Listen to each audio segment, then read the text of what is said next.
Post office में भी सभी बैंकों की तरह तमाम सेविंग्स और डिपॉजिट स्कीम चलाई जाती हैं, जहां से मोटी कमाई या मोटी रिटर्न मिलता है। उन्हीं में से एक है पोस्ट ऑफिस की सबसे लोकप्रिय स्कीम आरडी यानी रिकरिंग डिपॉजिट। ये स्कीम एक गुल्लक जैसी है जिसमें एक निश्चित अमाउंट हर महीने जमा करना होता है।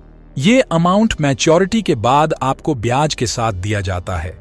पोस्ट ऑफिस की आरडी अकाउंट 5 साल की होती है और मौजूदा समय में इस आरडी पर 6.7% की दर से ब्याज दिया जा रहा है। रिकरिंग डिपॉजिट की ब्याज की गणना तिमाही के आधार पर होती है। जितना ज्यादा पैसा आप जमा करेंगे, ब्याज के जरिए उतना बड़ा अमाउंट जोड़ सकते हैं। 2024 में आप पोस्ट ऑफिस की इस आरडी स्कीम के अंदर पैसा जमा करके 12 लाख रुपए तक रिटर्न ले सकते हैं। यदि आप 12 लाख रुपए के जैसे मोटी रिटर्न लेना चाहते हैं तो आपको हर महीने कितने पैसे सेविंग्स करना होगा, चलिए जान लेते हैं। उससे पहले यदि आप चैनल पे नए हैं तो सब्सक्राइब कर लें। अगर आप पोस्ट ऑफिस की आरडी अकाउंट से 12 लाख रुपए की रिटर्न लेना चाहते हैं तो आपको हर महीने 7,000 रुपए करके निवेश करते हुए जाना होगा। अगर आप इस स्कीम में हर महीने 7,000 रुपए निवेश करते हैं तो पोस्ट ऑफिस आरडी में 5 सालों में कुल 4,20,000 रुपए निवेश करेंगे। इसमें आपको 6.7% के हिसाब से ब्याज दिया जाएगा।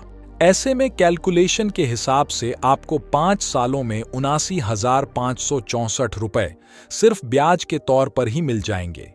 ऐसे में आपकी निवेश की गई राशि और ब्याज को जोड़कर आपका मैच्योरिटी अमाउंट कुल 4,99,564 रुपए यानी करीब 5 लाख रुपए मिलेंगे। लेकिन आपको आरडी को मैच्योर होने से पहले ही अगले 5 साल के लिए एक्सटेंड कराना होगा, यानी आरडी को पूरे 10 साल तक चलाना होगा।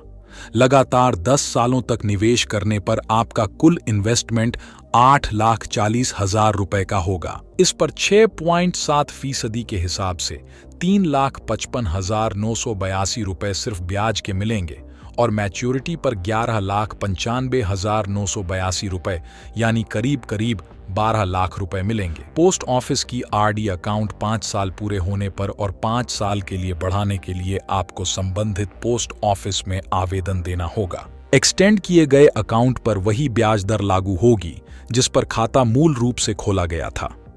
यदि किसी भी कारण ब्याज दर कम हो जाता है तो भी आपको पहले जैसा रिटर्न मिलेगा। आरडी खाते को एक्सटेंशन की अवधि के दौरान किसी भी समय बंद किया जा सकता है। पूरे साल के लिए आपको आरडी की ब्याज दर का फायदा मिलेगा, लेकिन 1 साल से कम अवधि के लिए पोस्ट ऑफिस के सेविंग्स अकाउंट की ब्याज दर लागू होगी।